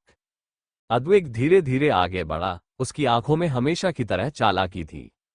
तो मेरे प्यारे आर्यन, क्या तुम्हें सच में लगता है कि सिर्फ मैं ही तुम्हारी जिंदगी तबाह करने का मास्टरमाइंड हूं? आर्यन की नजरें संदेह से सिकुड़ गई। मतलब? अद्विक ने धीरे से ताली बजाई। हवेली के कोनों में कुछ हलचल हुई। कोई और था वहां। कोई ऐसा जिसे आर्यन ने कभी सोचा भी नहीं था। अंधेरे से धीरे धीरे एक और परछाई उभरी, और जैसे ही वो शख्स रोशनी में आया, आर्यन के पैरों तले जमीन खिसक गई। उसकी आंखें हैरत से फैल गईं। दिल अचानक तेजी से धड़कने लगा। सन्नाटा छा गया। हवेली की दीवारें भी जैसे इस खुलासे पर चुप थीं। सावित्री की सांसें तेज हो गई थीं। लेकिन आर्यन को अब किसी की आवाज सुनाई नहीं दे रही थी। उसकी आंखों के सामने बस वही चेहरा था। वो इंसान जिसे उसने हमेशा अपना सबसे बड़ा हमदर्द समझा था। हवेली के अंदर तनाव और भी गहरा हो गया था। अद्विक के चेहरे पर अब भी वही शातिर मुस्कान थी, लेकिन आर्यन की नजरें अब उससे हटकर उस परछाई पर टिक चुकी थीं, जो अब तक अंधेरे में छुपी हुई थी। तभी एक तेज आवाज गूंजी, माँ, ये सब क्या हो रहा है? आयरा। उसकी तेज सांसें और आंखों में झलकता डर साफ बता रहा था कि वो भी इस राज से अनजान थी। सावित्री देवी की आंखों में आंसू छलक आए। वो धीरे धीरे आयरा की तरफ बढ़ी, लेकिन उनके हाथ कांप रहे थे। बेटा, मैं तुझसे कुछ छुपा रही थी, लेकिन अब और नहीं। आयरा ने बेचैनी से अपनी मां को देखा। मतलब? सावित्री ने आर्यन की तरफ देखा। उनकी आवाज में गहराई थी। सच ये है कि अद्विक सिर्फ एक प्यादा था, असली खेल कोई और खेल रहा था। आर्यन की नजरें धीरे धीरे उस शख्स की ओर मुड़ गईं, जो अब तक अंधेरे में था।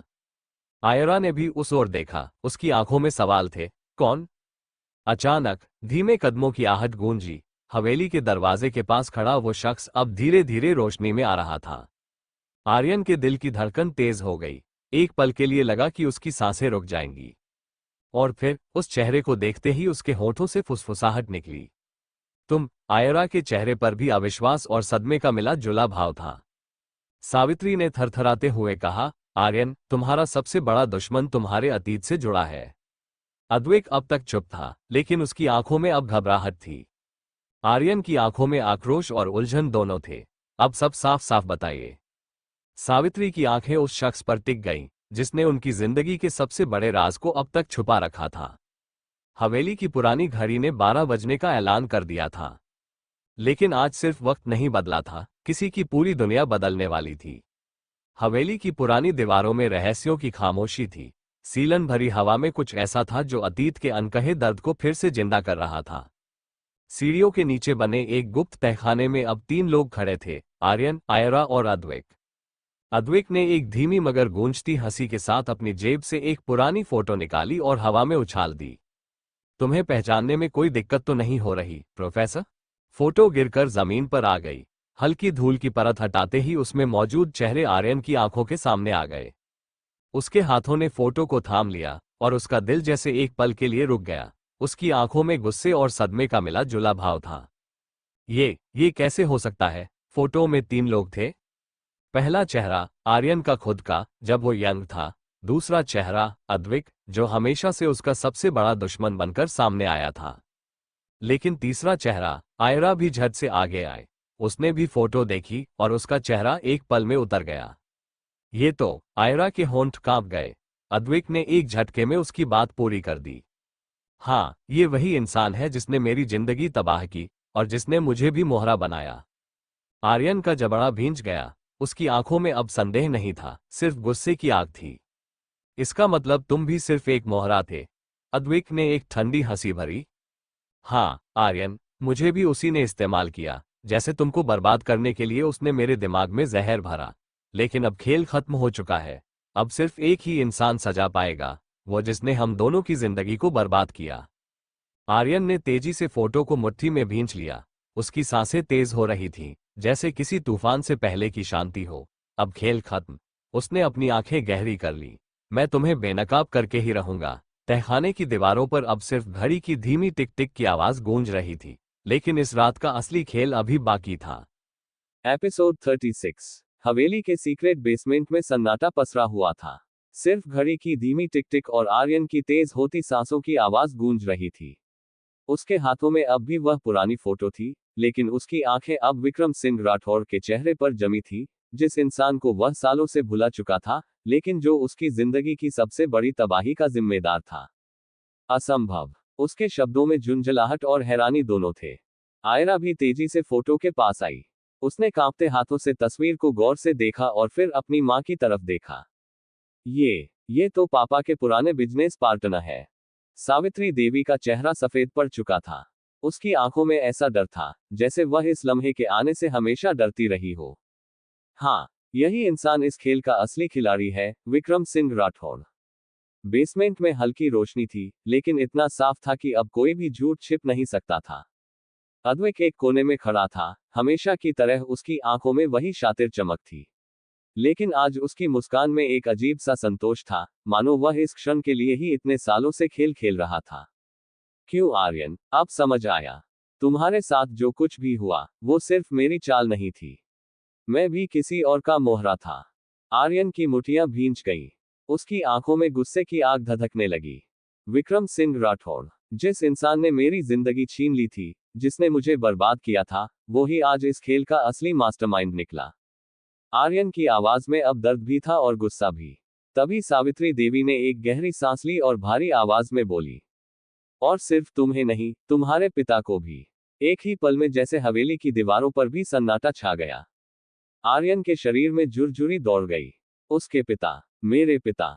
उसका दिमाग मानने को तैयार नहीं था, लेकिन उसकी आत्मा जानती थी कि अब जो सच सामने आने वाला है, वह उसकी जिंदगी बदलकर रख देगा। 10 साल पहले, रात का अंधेरा धीरे धीरे घना हो रहा था। शहर की चकाचौंध से दूर, एक शांत बंगले में हल्की हल्की रोशनी जल रही थी। ये बंगला किसी आम इंसान का नहीं, बल्कि जाने माने बिजनेसमैन समरवीर राठौर का था, आर्यन का पिता। आर्यन सिर्फ 22 साल का था, अपने पिता के साथ बिजनेस में हाथ बटाने की कोशिश कर रहा था। उसे पैसों या शोहरत की लालसा नहीं थी, बस अपने पिता के सपनों को ऊंचाइयों तक पहुंचाना चाहता था। लेकिन किस्मत को कुछ और ही मंजूर था। उस रात एक जबरदस्त तूफान आया था, लेकिन असली तूफान तो समरवीर राठौर की जिंदगी में आने वाला था। फोन की घंटी बजी। आर्यन ने कॉल उठाया। दूसरी तरफ किसी की घबराई हुई आवाज थी। आर्यन बाबू साहब का एक्सीडेंट हो गया। आर्यन के पैरों तले जमीन खिसक गई। क्या? फोन हाथ से गिर पड़ा। उसने कुछ नहीं सुना, बस गाड़ी की चाबी उठाई और बाहर दौड़ पड़ा। हॉस्पिटल। डॉक्टर बाहर आए, उनका चेहरा उतरा हुआ था।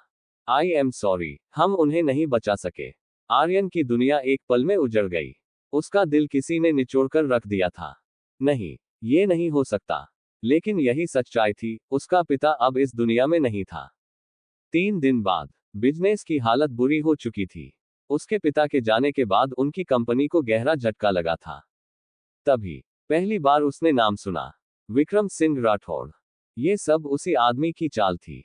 आर्यन ने अपने पिता के सबसे करीबी दोस्त से सुना कि विक्रम उनके बिजनेस को गिराने के लिए कब से चालें चल रहा था। लेकिन अब वो चाल पूरी हो चुकी थी। आर्यन के पास कोई सबूत नहीं था, कोई गवाह नहीं था। उसके पास सिर्फ गुस्सा, दर्द और बदले की आग बची थी। 1 हफ्ते बाद, आर्यन जब अपने पिता की मौत के सदमे से बाहर निकलने की कोशिश कर रहा था, तभी उसे एक ऑफर मिला, फिल्म इंडस्ट्री में एंट्री करने का। उसे नहीं पता था कि यह सिर्फ एक संयोग था या किसी बड़े खेल की शुरुआत। विक्रम चाहता था कि आर्यन अपने पिता की विरासत से दूर हो जाए, ताकि कोई भी उसका राज न जान सके। लेकिन आर्यन ने यह मौका लिया। उसने स्टारडम का रास्ता अपनाया। धीरे धीरे वह नाम और शोहरत की ऊंचाइयों तक पहुंच गया। पर उसकी आंखों में जो चमक थी, वह सिर्फ एक सुपरस्टार की नहीं थी। वह एक ऐसे इंसान की आंखें थी, जिसने अपने पिता की मौत का बदला लेने की कसम खा ली थी। 5 साल पहले, फिल्म इंडस्ट्री की सबसे चमकदार रात थी, आर्यन खन्ना का बर्थडे बैश। चारों तरफ सेलिब्रिटीज, कैमरों की फ्लैश और लग्जरी का माहौल था। लेकिन इस भीड़ में एक शख्स था जो इस पार्टी का असली मेहमान नहीं, बल्कि छुपा हुआ शिकारी था, विक्रम सिंह राठौड़। आर्यन ने दूर से विक्रम को देखा, जो अपने बिजनेस पार्टनर्स के साथ हंसते हुए महंगी विस्की का मजा ले रहा था। उसके चेहरे पर बेफिक्री थी, मानो उसने कभी किसी का कुछ नहीं छीना। लेकिन आर्यन जानता था, विक्रम ही उसका सबसे बड़ा दुश्मन था। आज नहीं, लेकिन बहुत जल्द, तुम्हें तुम्हारे गुनाहों की सजा मिलेगी। 3 महीने बाद, फिल्म इंडस्ट्री में एक सनसनीखेज खबर आई। सुपरस्टार आर्यन खन्ना की रहस्यमयी मौत। उनकी गाड़ी का एक्सीडेंट हुआ और वह बुरी तरह घायल हो गए। डॉक्टरों ने उन्हें मृत घोषित कर दिया। पूरा देश सदमे में था। न्यूज चैनलों पर बस एक ही चर्चा थी, कैसे एक सुपरस्टार इतनी जल्दी दुनिया को छोड़कर चला गया। लेकिन असलियत कुछ और थी। एक गुप्त जगह पर आर्यन शीशे के सामने खड़ा था, अपने पुराने लुक को बदलते हुए। उसने अपनी दाढ़ी बढ़ा ली, बालों को हल्का छोटा कर दिया, और अपनी आंखों की चमक को गुस्से और दर्द से ढक दिया। अगर मैं विक्रम को हराना चाहता हूं, तो मुझे उसकी दुनिया से बाहर जाकर उसके राज खोजने होंगे। यही वजह थी कि उसने अपनी मौत का नाटक किया और एक नई पहचान के साथ सामने आया। डॉक्टर आर्यन मेहरा, एक प्रोफेसर। यूनिवर्सिटी में पहला दिन। आर्यन ने अपने सुपरस्टारडम को पीछे छोड़ दिया और किताबों की दुनिया में कदम रखा। उसने इतिहास, राजनीति और बिजनेस को गहराई से समझा, ताकि वह विक्रम के हर कदम को समझ सके। अगर मुझे इस खेल को जीतना है, तो मुझे इसे उसकी ही तरह खेलना होगा। धीरे धीरे वह प्रोफेसर आर्यन मेहरा के नाम से मशहूर हो गया। कोई नहीं जानता था कि उसके शांत चेहरे के पीछे कितना बड़ा तूफान छुपा है। 5 साल बाद, वर्तमान समय। अब इतने सालों बाद सच उसके सामने खड़ा था। वो इंसान जिसने उसकी जिंदगी बर्बाद की थी, जो उसकी तकदीर के साथ खेल चुका था, अब उसके ही बनाए जाल में फंसने वाला था। एपिसोड 37। सावित्री देवी के हाथों में थमी डायरी कांप रही थी। उनकी आंखों से लगातार आंसू गिर रहे थे, मानो बरसों से दबी कोई दहशत अचानक सामने आ गई हो। आर्यन ने तेजी से उनके हाथ से डायरी छीनी और पन्ने पलटने लगा। हर पन्ना उसकी मां की दर्द भरी दास्तान बयान कर रहा था। आज फिर विक्रम ने धमकी दी, अगर हमने उसकी बात नहीं मानी, तो वो हमें मिटा देगा। मुझे डर लग रहा है, लेकिन अपने पति और बेटे के लिए मुझे मजबूत बनना होगा। आर्यन का दिल तेजी से धड़कने लगा। उसने पन्ने और तेजी से पलटे। आर्यन को इस सच्चाई से दूर रखना होगा। मैं नहीं चाहती कि वो कभी जाने कि उसका पिता कैसे मरा। विक्रम कभी नहीं मानेगा। एक पन्ने पर अचानक शब्द थम गए थे, जैसे बीच में ही लिखाई रोक दी गई हो। स्याही फैल चुकी थी, और पन्ने पर खून के हल्के निशान थे। आर्यन का पूरा शरीर सन रह गया। मां को सच पता था। सावित्री ने सिर झुका लिया। उनकी आवाज कांप रही थी। हाँ, और इसलिए तुम्हारी मां को भी मार दिया गया। ये सुनते ही आर्यन की आंखें लाल हो गईं। उसकी सांसें भारी हो गईं। दिल दहला देने वाली सच्चाई उसके सामने थी। विक्रम सिर्फ मेरे पिता का कातिल नहीं था, वो मेरी मां का भी हत्यारा था। आयरा ने डरते हुए आर्यन के चेहरे को देखा। वो जानती थी कि अब ये लड़ाई सिर्फ बदले की नहीं, बल्कि इंसाफ की बन चुकी थी। अद्वैक अब भी शांति से बैठा मुस्कुरा रहा था। उसने टेबल पर बैठते हुए कहा, तो प्रोफेसर साहब, अब क्या करोगे? आर्यन की मुठियां कस गईं। अब खेल मेरे हिसाब से चलेगा। यूनिवर्सिटी का कैंपस सुबह की हल्की धूप में चमक रहा था, लेकिन आयरा के मन में अंधेरा छाया हुआ था। हर बीते पल के साथ उसका गुस्सा और बेचैनी बढ़ रही थी। पिछली रात जो हुआ, वो एक बुरा सपना नहीं था, बल्कि उसकी जिंदगी का सबसे बड़ा झटका था। उसकी मां विक्रम के कब्जे में थी, और आर्यन, जिसे उसने हमेशा घमंडी और खुद में खोया हुआ समझा था, वो असल में अपनी पहचान ही छुपाकर जी रहा था। आयरा ने घास पर तेज कदमों से चलते हुए अपने आंसुओं को रोका। इतने सालों से मैं आर्यन सर से नफरत करती रही, पर असलियत कुछ और ही थी। दिल में अजीब सी बेचैनी थी। मन कर रहा था कि किसी चीज पर सारा गुस्सा निकाल दे। तभी सामने से आर्यन आता दिखा। उसकी चाल में वही ठहराव था, चेहरा गंभीर था, और आंखों में एक ऐसी उलझन थी जिसे आयरा अब समझने लगी थी। लेकिन वो समझना नहीं चाहती थी। आयरा, रुक जाओ, आर्यन ने आवाज दी, लेकिन आयरा के अंदर इतना गुस्सा था कि उसने कोई जवाब नहीं दिया। वो बस आगे बढ़ती रही। आयरा, मुझे तुमसे बात करनी है। आखिरकार आयरा रुक गई। उसने घूरते हुए आर्यन की तरफ देखा। उसकी आंखों में आंसू थे, लेकिन लहजे में सिर्फ गुस्सा। अब तुम मुझसे बात करना चाहते हो? जब इतने सालों से छुपे हुए थे तब क्यों नहीं बोले? आर्यन की नजरें झुक गईं। वो खुद इस सवाल का जवाब तलाश रहा था, लेकिन अब कोई सफाई देना बेमतलब था। आयरा की आवाज तेज हो गई। अगर तुमने पहले बताया होता तो मैं तुम्हें कभी गलत नहीं समझती। आर्यन ने गहरी सांस ली। उसे नहीं पता था कि आयरा का ये गुस्सा उस पर था, खुद पर था, या फिर विक्रम पर। कुछ पलों की खामोशी के बाद आयरा ने धीरे से कहा, अब इस लड़ाई में मैं भी तुम्हारे साथ हूं, आर्यन। आर्यन तुरंत बोला, ये तुम्हारी लड़ाई नहीं है, आयरा। लेकिन इस बार आयरा पीछे हटने वालों में से नहीं थी। उसने दृढ़ता से कहा, अब ये सिर्फ तुम्हारी नहीं, मेरी भी लड़ाई है। विक्रम ने मेरी मां को किडनैप किया है, और अब मैं उसका अंजाम खुद तय करूंगी। आर्यन उसकी आंखों में देख रहा था। उसमें वो नाजुक लड़की नहीं थी जिसे उसने पहली बार देखा था। अब वो लड़की बदले की आग में जल रही थी और उसे रोकना नामुमकिन था। रात के अंधेरे में छिपा विक्रम सिंह राठौर का मेंशन किसी किले से कम नहीं लग रहा था। ऊंची दीवारें, सख्त सिक्योरिटी और अंदर छिपे राज। आयरा को इस जगह से हमेशा नफरत थी, लेकिन आज वो खुद यहाँ थी, अपनी माँ को बचाने के लिए। उसने सिर पर घूंघट डाल रखा था और एक मेड के रूप में मेंशन के अंदर दाखिल हो चुकी थी। उसके हाथ में एक ट्रे थी जिसमें खाने पीने की चीजें रखी थी, लेकिन उसकी नजरों का फोकस सिर्फ एक चीज पर था, अपनी माँ को ढूंढना। हर कदम संभल कर रख रही थी, हर गलियारे में निगाहें दौड़ा रही थी। मेंशन बहुत बड़ा था, लेकिन उसे यकीन था कि उसकी माँ यहीं कहीं कैद होगी। तभी अचानक किसी ने पीछे से उसकी कलाई पकड़ ली। उसका दिल जोर से धड़क उठा। झटके से मुड़ी, और जैसे ही सामने वाले का चेहरा देखा, उसकी आंखें गुस्से से भर गईं। अद्वैक अद्वैक हमेशा की तरह हल्की मुस्कान लिए खड़ा था, जैसे ये सब उसके लिए कोई खेल हो। इतनी जल्दी क्या है, मिस आयरा? आयरा ने कलाई छुड़ाने की कोशिश की, लेकिन अद्वैक की पकड़ मजबूत थी। तुम यहाँ क्या कर रहे हो? उसकी आवाज में हैरानी भी थी और गुस्सा भी। अद्वैक ने कंधे उचका दिए। वही जो तुम करने आई हो। आयरा की त्योरियां चढ़ गईं। मुझे तुम्हारी मदद की जरूरत नहीं है। अद्वैक ने एक कदम आगे बढ़ाया, उसकी आंखों में एक अलग सा रहस्य था। लेकिन मुझे तुम्हारी जरूरत है। आयरा को उसकी बातों पर बिल्कुल भरोसा नहीं था। ये आदमी कौन सा खेल खेल रहा था? अगर तुम चाहती हो कि तुम्हारी माँ सही सलामत बाहर आए, तो तुम्हें मेरी बात माननी होगी। आयरा के दिमाग में एक के बाद एक सवाल घूम रहे थे। अद्वैक विक्रम के बहुत करीब था। क्या वो उसकी मदद करने आया था, या फिर ये भी किसी साजिश का हिस्सा था? लेकिन अभी उसे कोई और रास्ता नहीं दिख रहा था। उसने गहरी सांस ली और धीमे स्वर में कहा, ठीक है, लेकिन अगर तुमने मुझे धोखा देने की कोशिश की, तो मुझसे बुरा कोई नहीं होगा। अद्वैक ने हल्की हंसी के साथ कहा, चलो फिर देखते हैं ये खेल कौन जीतता है। आयरा जानती थी कि अब ये सिर्फ उसकी चाल नहीं थी, अद्वैक भी इस खेल का एक हिस्सा बन चुका था। एपिसोड 38। मेंशन की ठंडी और रहस्यमयी हवा में अजीब सा सन्नाटा पसरा हुआ था। अंधेरे में छुपते छुपाते आयरा और अद्वैक धीरे धीरे बेसमेंट की तरफ बढ़ रहे थे। आयरा की सांसें तेज चल रही थी, उसके दिल की धड़कन बढ़ चुकी थी। हर कदम के साथ डर और बेचैनी बढ़ रही थी, लेकिन उसकी आंखों में सिर्फ एक ही मकसद झलक रहा था, अपनी माँ को बचाना। अद्वैक ने हल्की आवाज में कहा, अगर हम सीधा बेसमेंट में जाएं, तो वहां हमें कुछ न कुछ जरूर मिलेगा। आयरा ने सिर हिलाया और दोनों आगे बढ़ने लगे। मेंशन के हर कोने में सिक्योरिटी थी, लेकिन दोनों अब तक किसी तरह बचते हुए यहां तक आ चुके थे। लेकिन तभी एक ठंडी और भारी आवाज ने पूरे माहौल को जमा दिया।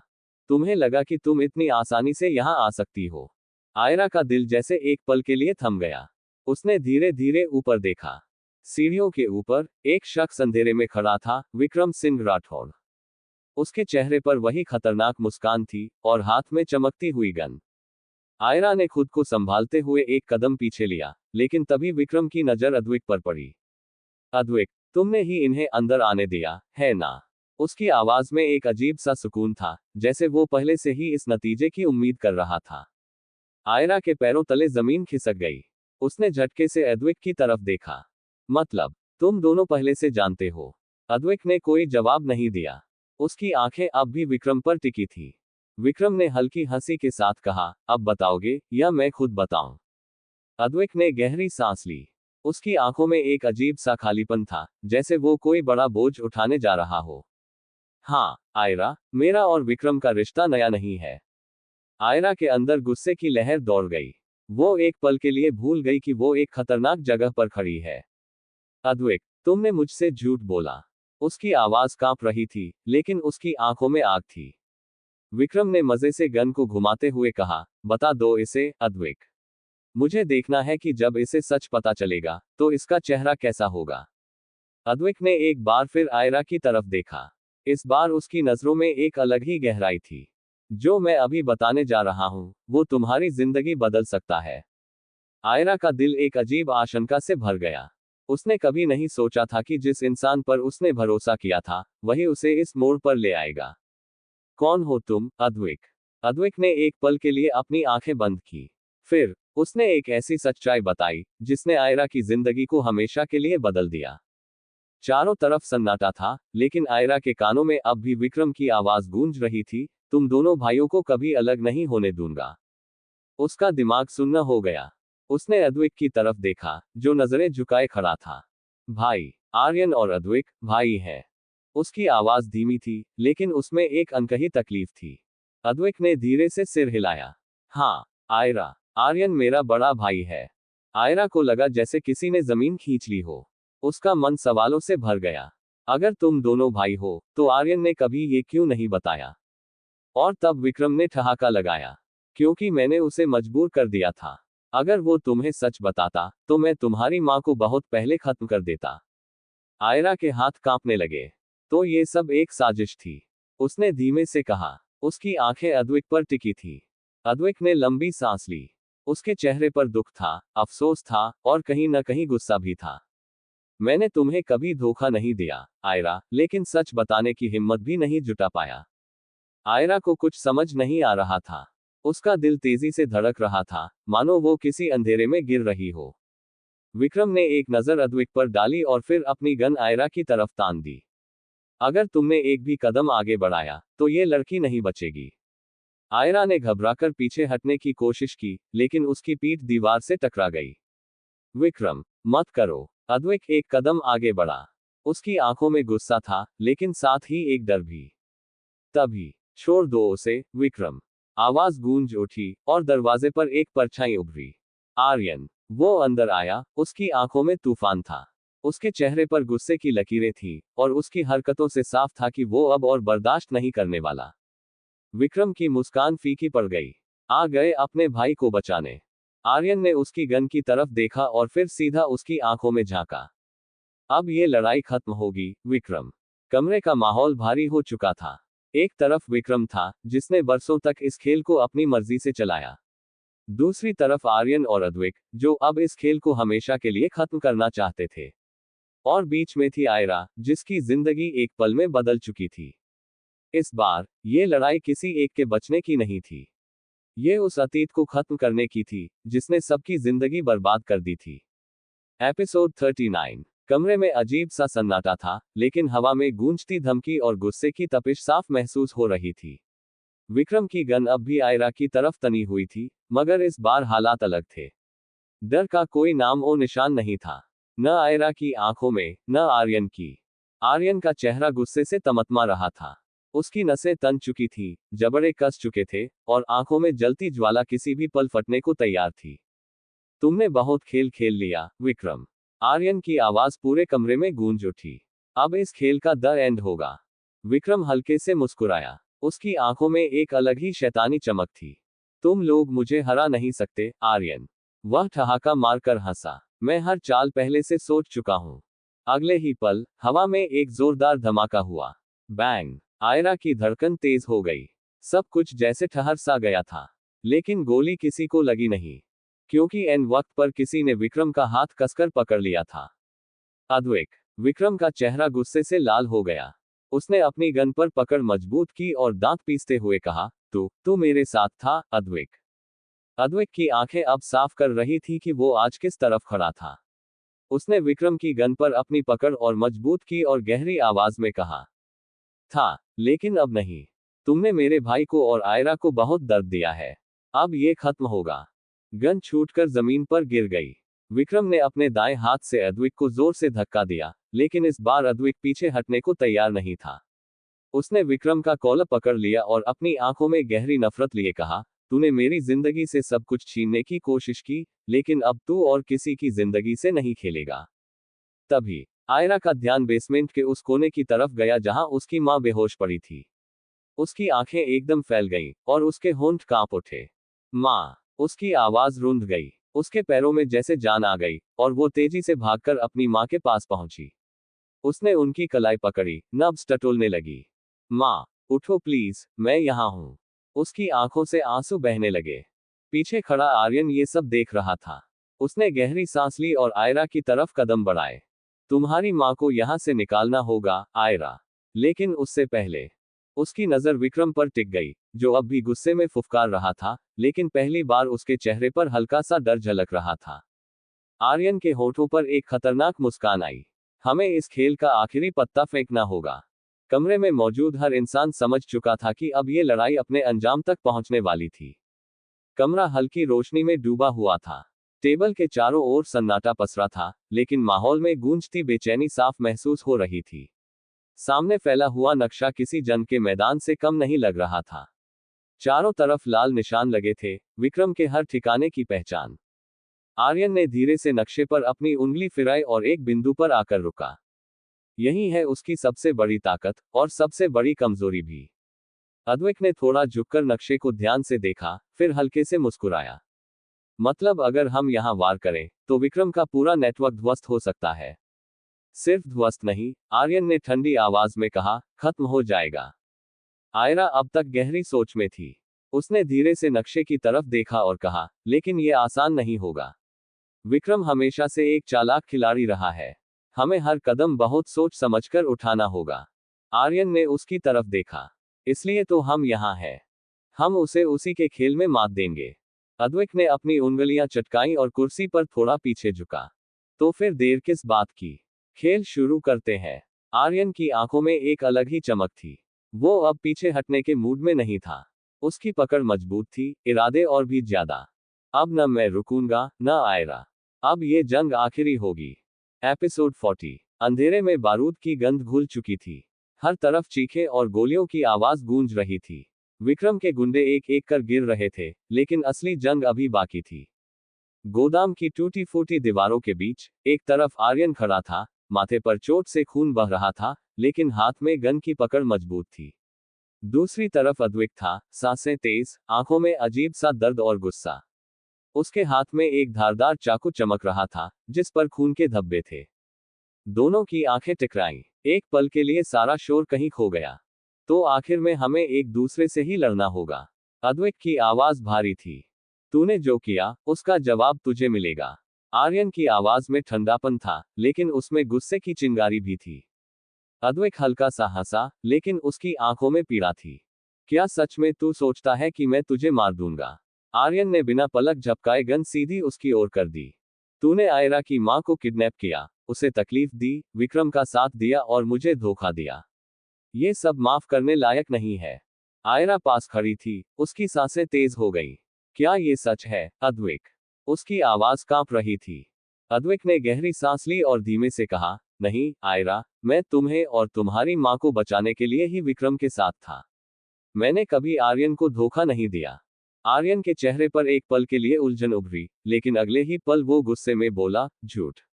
अगर तू मेरे साथ था, तो ये सब क्यों किया? अद्वैक ने धीरे से अपनी पकड़ चाकू पर और मजबूत कर ली। क्योंकि मेरे पास और कोई रास्ता नहीं था। अगर मैं विक्रम का भरोसा नहीं जीतता, तो मैं तुम्हें भी नहीं बचा पाता। उसकी आंखों में सच्चाई झलक रही थी, लेकिन आर्यन के दिल में अब भी शक था।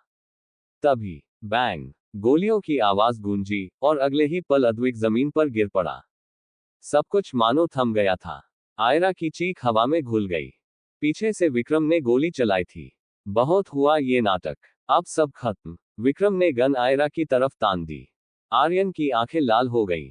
उसके अंदर कुछ जलने लगा था, गुस्सा, दर्द और बदले की आग। अब तेरा खेल खत्म, विक्रम। उसने गन सीधी विक्रम की ओर कर दी। ठंडी रात की हवा में बारूद की गंध घुली हुई थी।